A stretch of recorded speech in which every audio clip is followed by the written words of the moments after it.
Hello and welcome to another episode of Just Jets. What is going on? I am Matt O'Leary here with some mini camp storylines that we're going to get into and some positive news about the New York Jets offensive line. It's going to be mini camp breakdown time. So this is the final day of mini camp today. It was Tuesday and Wednesday. Originally it was going to be Tuesday, Wednesday, Thursday. Got shortened from 3 days down to 2 days.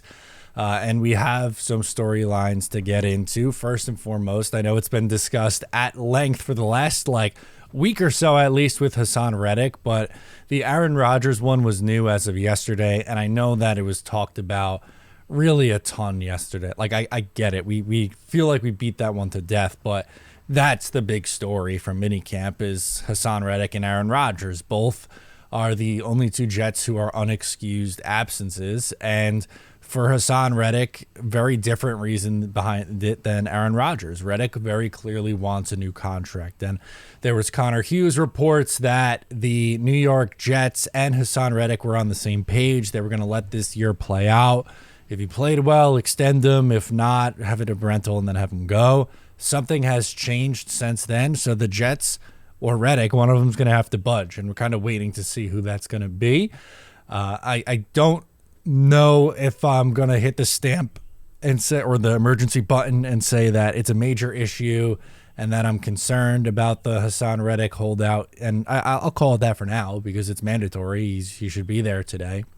But I think he plays for the Jets this year. Like if your take from this is that, oh my God, this guy's not going to step foot on the football field this season and he's going to, sit out the year. That's kind of crazy for a 30-year-old to do on an expiring contract. It was kind of nuts when Le'Veon Bell did it. Granted, he got a payday from our very own New York Jets, but it's rare that we see someone actually go through and follow through with sitting out for an entire season. So I would imagine that they're going to come to some sort of an agreement in July. That's going to be more of a story than it is right now on June 11th. But the Hassan Reddick holdout, really not a surprise based on how things have gone for the last week or so. Did not show up to OTAs. And once he wasn't in the building yesterday, which I talked about in a video, I was like, I don't think he's going to be there tomorrow unless something happens and he gets a contract. I don't think he's going to just magically show up. He did not get that contract and he did not show up. So no Hassan Reddick. And then for Aaron Rodgers, that one, good Lord, what a story that one was yesterday. And I thought, at least, I tried to do my best to put a level-headed take out there and got pushed back on both sides, which go figure, that's going to happen. But essentially I said the good news is that Aaron Rodgers has been there every single day outside the last 2 days meaning yesterday and today for minicamp. The bad news is optics-wise, this doesn't look great and people are going to run with it and it's going to be a big story. And then I got, you're the one making it a big story. I'm like, what? Where? How is that to take away from the fucking tweet? It's ridiculous. And then on the other side, it's like this is a huge deal. He's playing the Jets, and it's just the frustration that I have from some of the really more so the national media who doesn't really cover the team day in and day out. Like you had. Ian Rappaport was he was there all throughout OTA, so I'll give him credit for it. And obviously the Jets beat, Connor Hughes had a tweet about it, about Rodgers being here and all the teammates and everything and what they've had to say about Rodgers and him as a leader. And then it's the same handful of national people who love to get off on anything that Aaron Rodgers does. That's the, I guess, frustration, and that's really what I meant by the tweet, saying that I think this is going to be a story, unfortunately.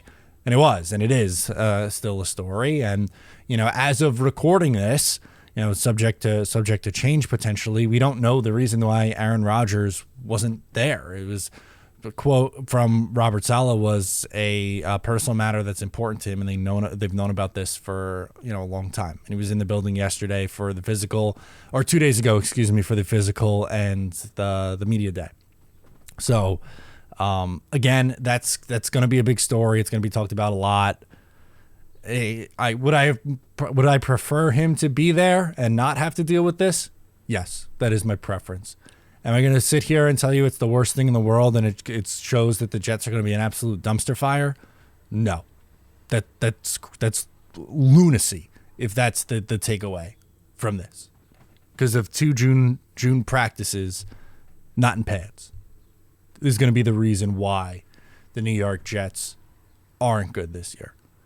Now, once again, I think you have to hold out, not really hope, like I don't think hope is the right word, but you have to hold out on judgment. There you go. That's the better way of putting it. Hold out on judgment, because we don't know what the reason why Rodgers isn't here. It's not like Robert Saleh went up there and said, yeah, he's in, Barbados doing ayahuasca for the next 2 days. That's not what we were told. If that was the case, then yeah, absolutely, I would be up here giving him a little bit more of a hard time. But the reality is we don't know. We don't know what it is. So I'd rather not shoot my mouth off, because I seem to remember some people who did that with Mekhi Becton a few years ago when he was at home for the birth of his daughter. And people gave him a hard time saying, oh, he should be there. And then his wife was, or girlfriend, whatever, was, 8-9 months pregnant, and they ended up having the kid. So I remember that one came back to bite some people. So I'm not going to jump ship yet at that point and rip them like that. So that's the first big storyline, clearly. The second thing that I wanted to talk about for some mini camp storylines is the Jets starting safety duo. There seemed to be some debate about who it was going to be, and right now Tony Adams and Chuck Clark is the safety duo. They got their first crack yesterday at practice, and that's exactly how I thought it would play out. Yes, you also have Ashton Davis in the mix. Ashton Davis is now a veteran after being drafted in the 2020 draft class, re-signed with the Jets this offseason after it appeared that it looked like he might end up moving on.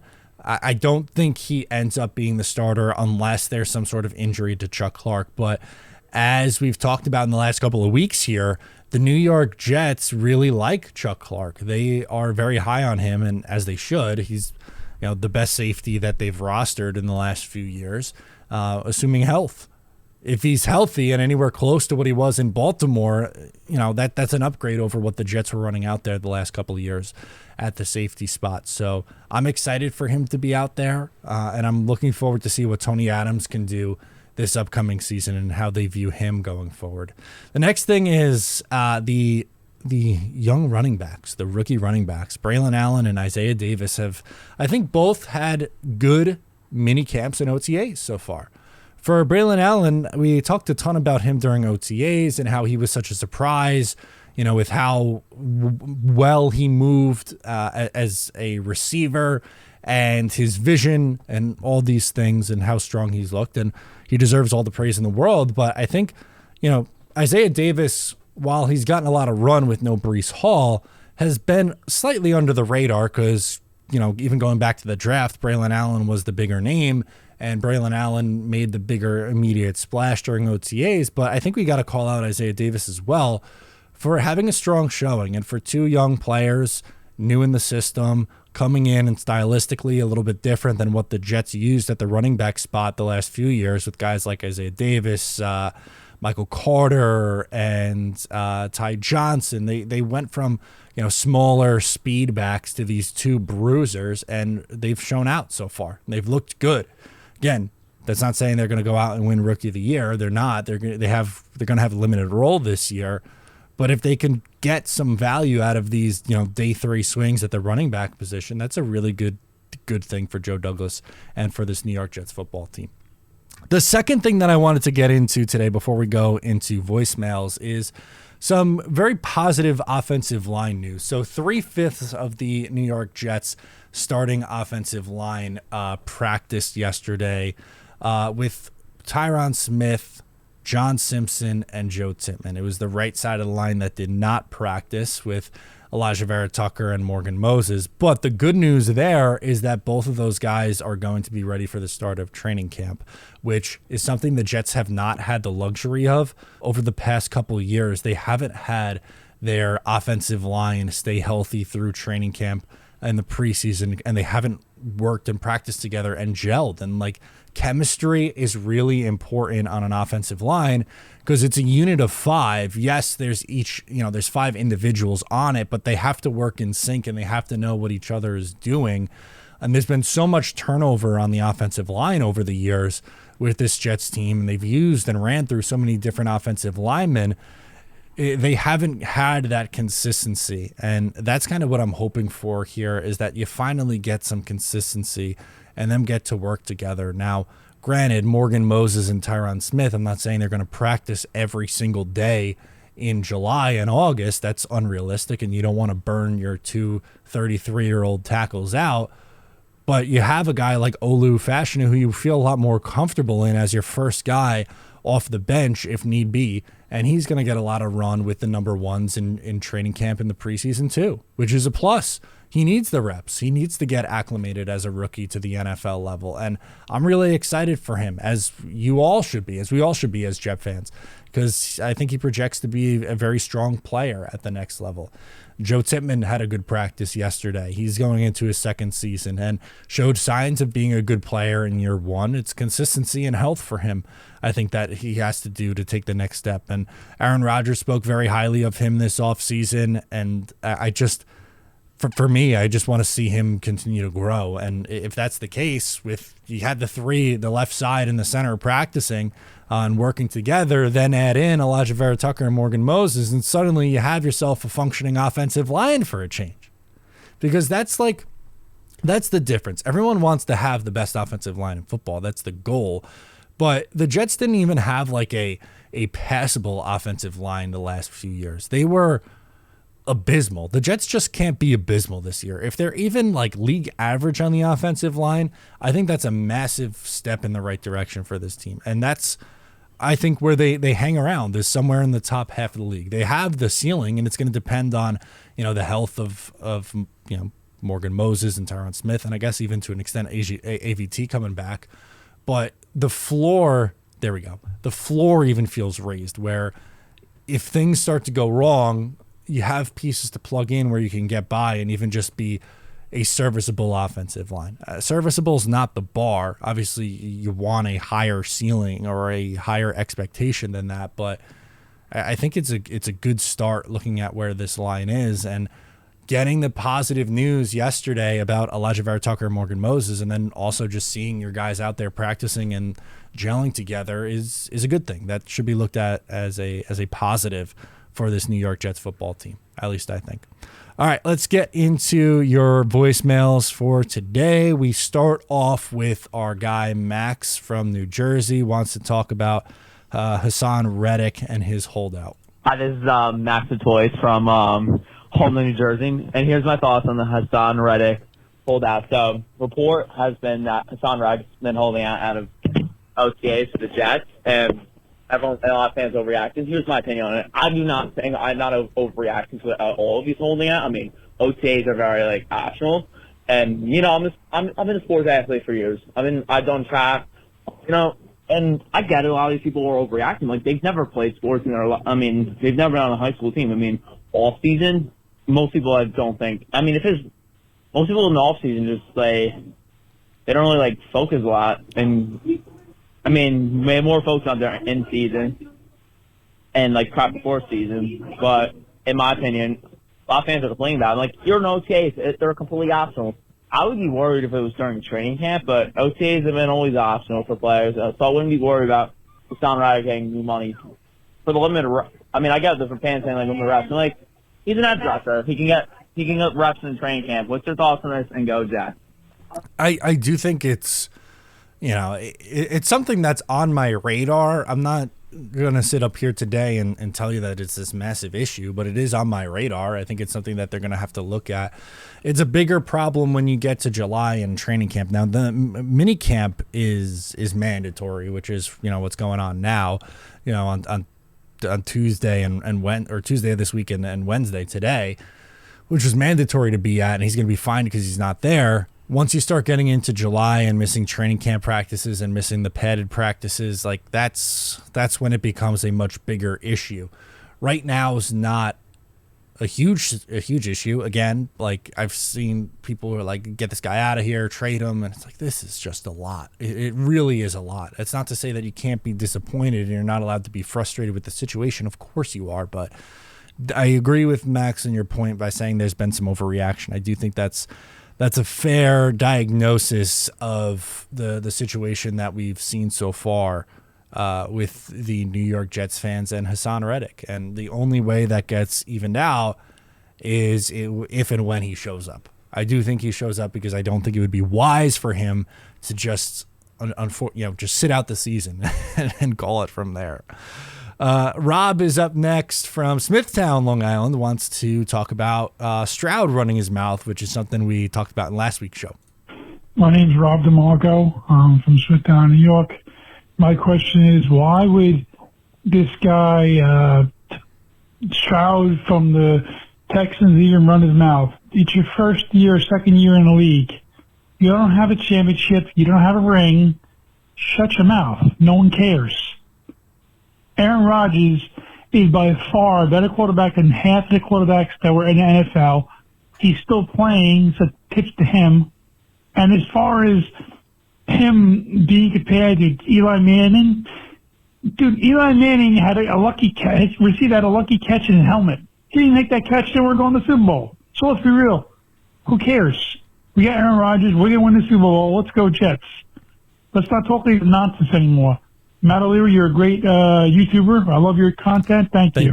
Thank you for the kind words there at the end. And yeah, I thought that was weird last week from CJ Stroud. I like Stroud. I liked him coming out of college, and I thought he was exciting as a rookie and a dominant player, but I didn't like how he handled that. I thought it was bizarre. There were really like a couple of shots at Aaron Rodgers. One, the Matthew Stafford thing, and I love Staff too. Staff's another guy that I've gone to bat for over the years, but that was strange. And then the Eli career versus the Aaron Rodgers career. Athletes, as we know with Jet fans, and who's been on the roster, athletes have to be a little careful going on these podcasts because they may say something and it not have a nasty intent or a bad meaning behind it, but it just comes out weird or isn't portrayed the right way, and then it's a soundbite, and then it's bulletin board material, and you go viral for all the wrong reasons.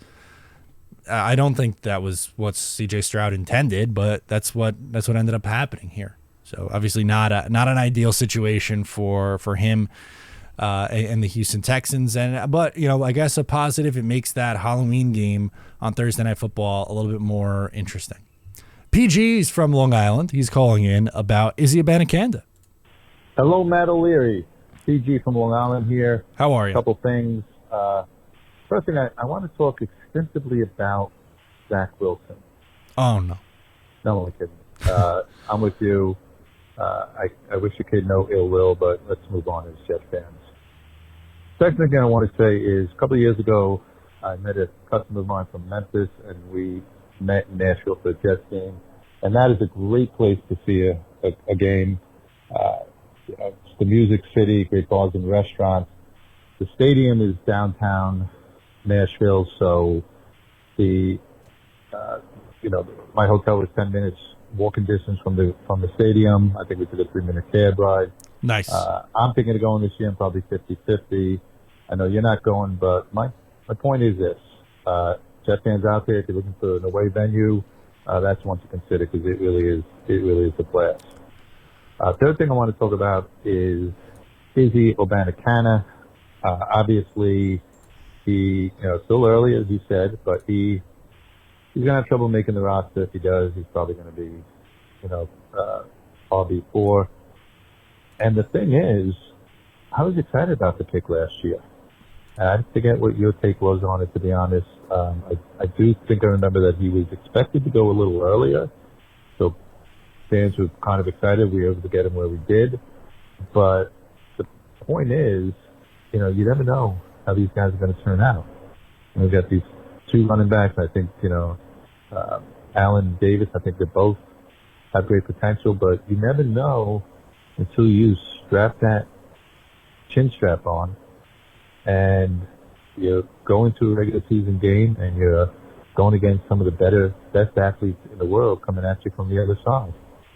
I remember 2008. I was very excited.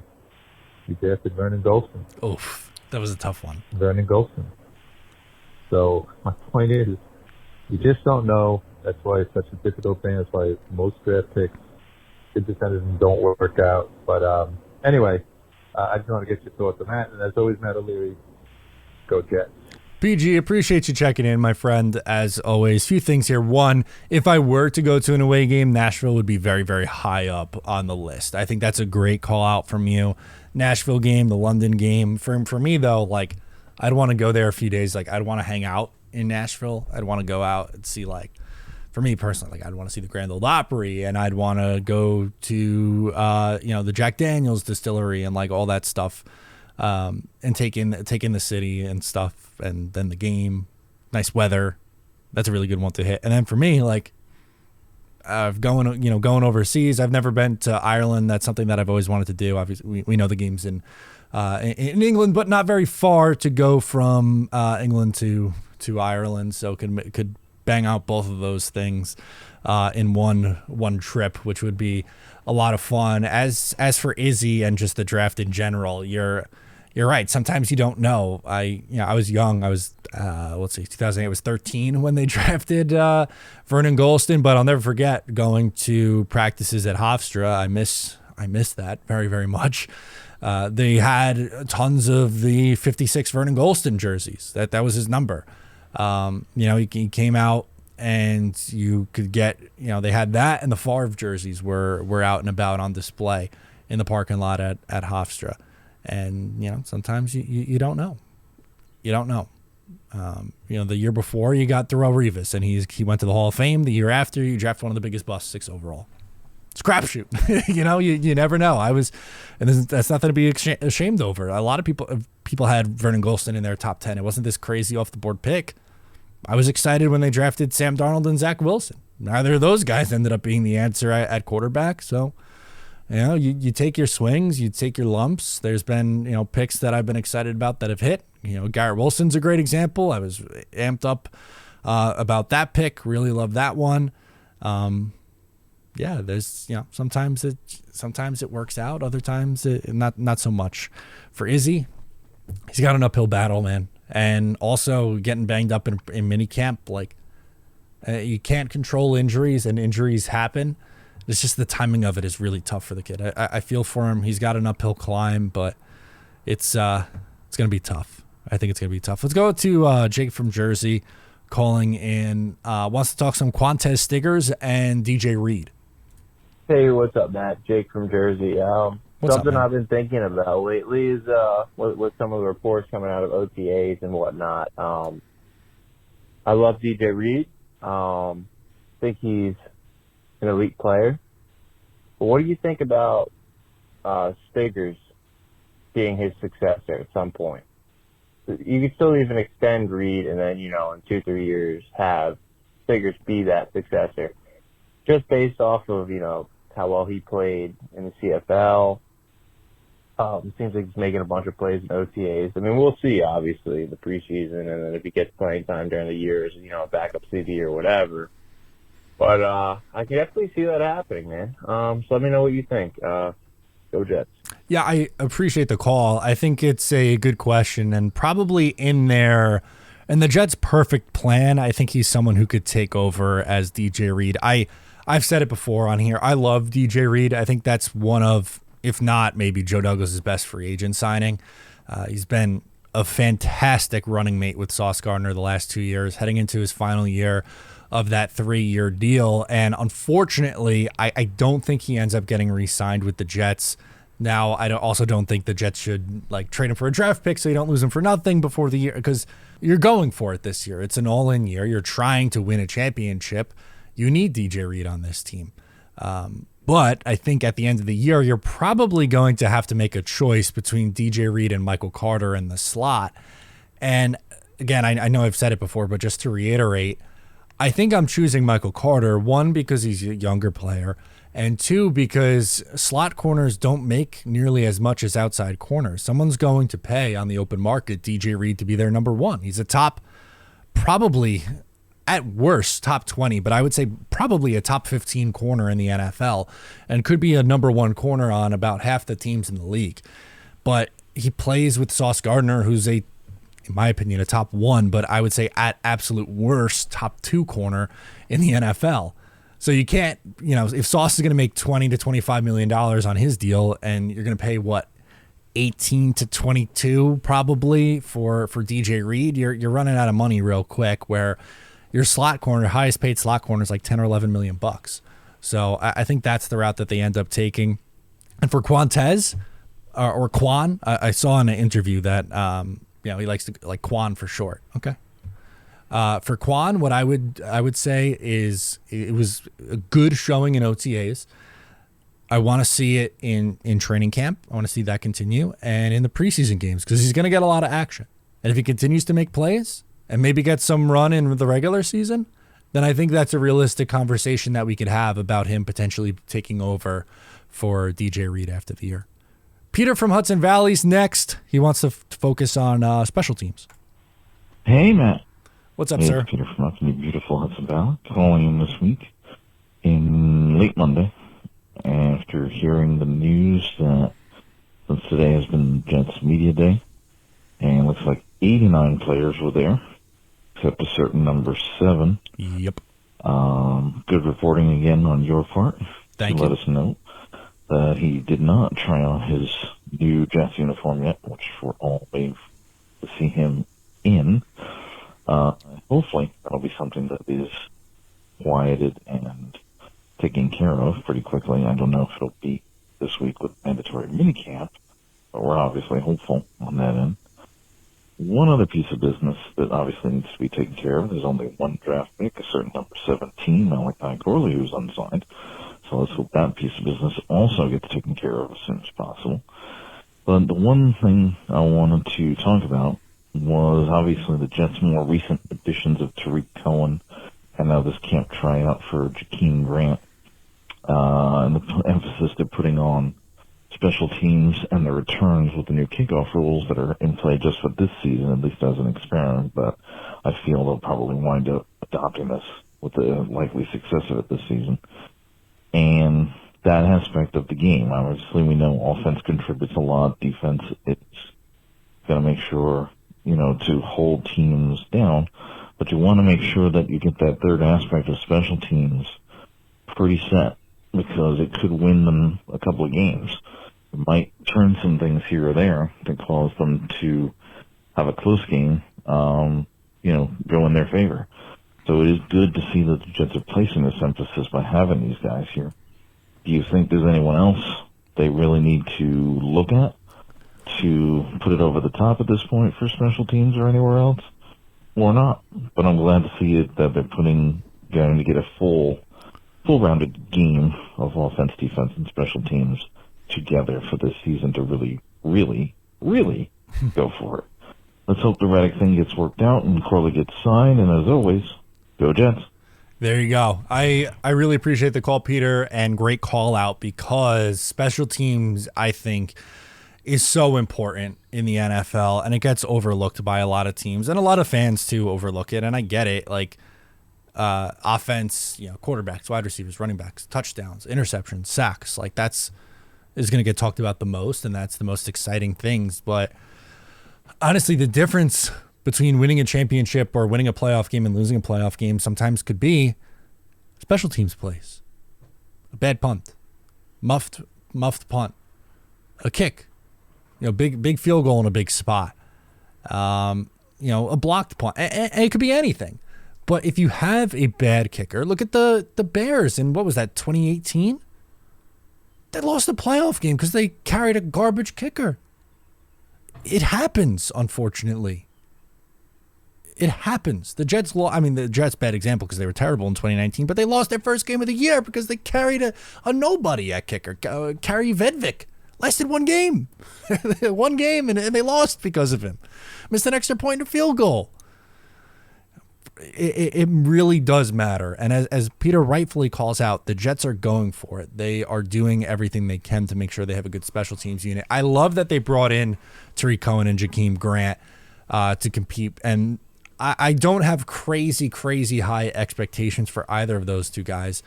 Both have dealt with numerous injuries the last couple of seasons and haven't been on the field and haven't been themselves since like 2019, 2020-ish, which is a long time. But I like that they're leaving no stone unturned. They are trying to get the most out of the available options, and who knows? It could end up just being Xavier Gibson's going to return kicks and punts, and that's it. But they're gonna try these guys out and see. There is no harm, no foul in seeing where they're at in their recovery. If they still have it, if they do, great. Maybe they make the roster and are a good special teamer for you. If they don't, okay, you move on, and that's it. So I think it's really as simple as that. Let's close out with Jerome in Georgia wants to talk Aaron Rodgers missing minicamp. Matt O'Leary, thank you so much for taking my call. This is Jerome in Savannah. Rush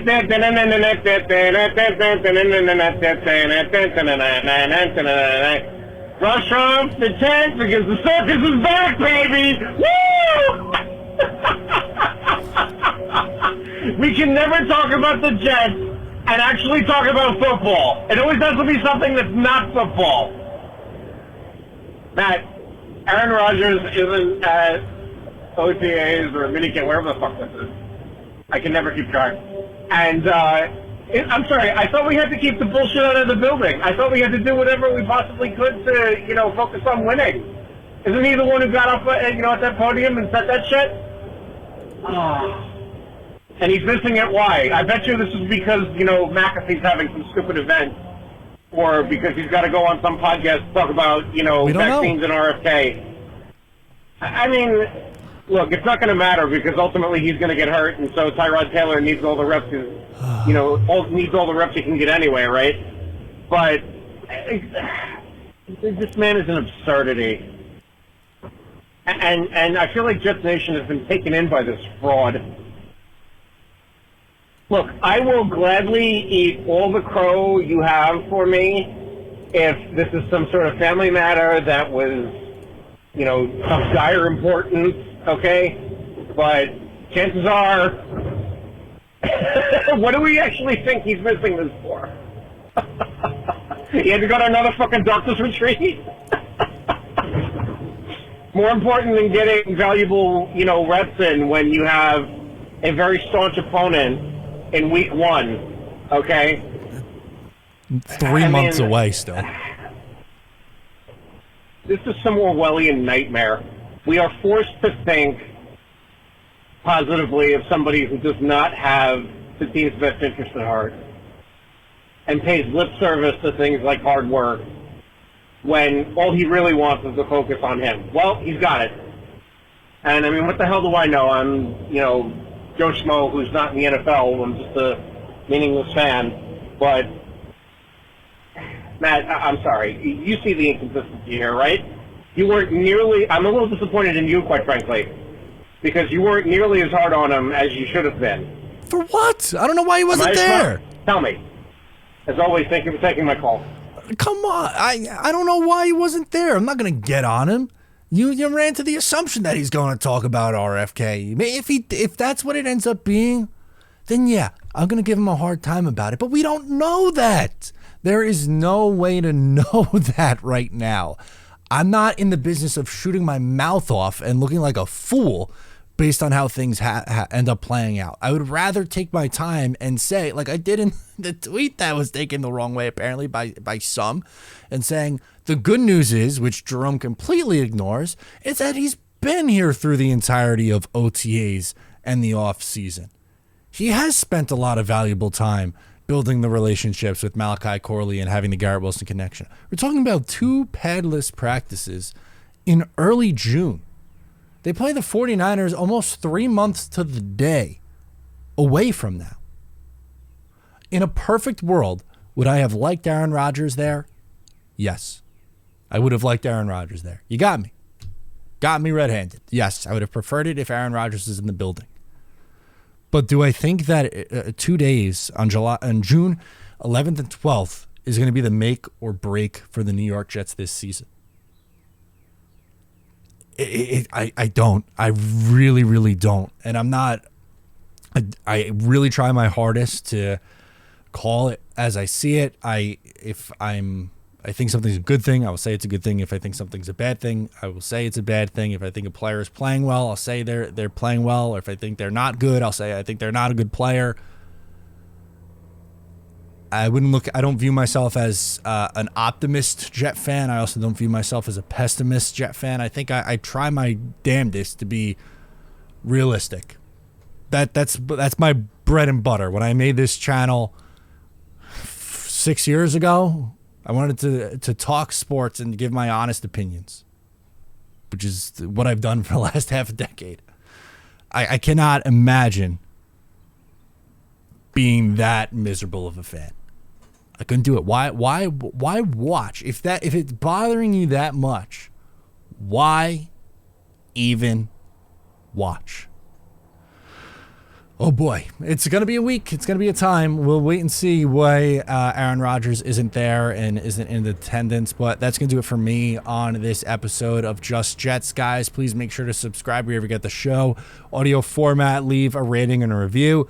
On YouTube, make sure to leave a comment, share with a friend. I appreciate each and every one of you. I am Matt O'Leary. I'll catch you next time.